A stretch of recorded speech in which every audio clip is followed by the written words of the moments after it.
कोल्हापूर जिल्ह्यातील हातकणंगले तालुक्यातील पटणकोडली गाव प्रसिद्ध आहे श्री विठ्ठल बिरदेव यात्रेसाठी। लाखो भाविकांचे श्रद्धास्थान असलेले श्री विठ्ठल बिरदेव हे शिव आणि विष्णूचे अवतार मानले जातात। दरवर्षी अश्विन महिन्यात ही यात्रा भरते। यात्रेसाठी प्रामुख्याने महाराष्ट्र, कर्नाटक, आंध्र प्रदेश, गोवा या राज्यातील धनगर समाज मोठ्या संख्येने हजेरी लावतात।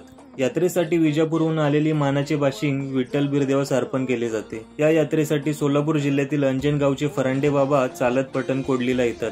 तोरणमा येथील सर्व मानकऱ्यांना घेऊन फरांडे बाबा ढोल ताशांच्या निनादात हेडाम नृत्य खेळत मंदिरापर्यंत जातात। यावेळी लोक भंडारा व खोबऱ्याची उधळण करतात। हेडाम खेळतेवेळी फरांडे बाबा तलवार आपल्या पोटावरती मारतात। हे दृश्य अंगावर रोमांच उभे करणारे असते। फरांडे बाबा मंदिरात पोहोचल्यावर त्यांच्याकडून भविष्याचे कथन म्हणजे बागणूक केली जाते व या यात्रेच्या मुख्य दिवसाची सांगता होते।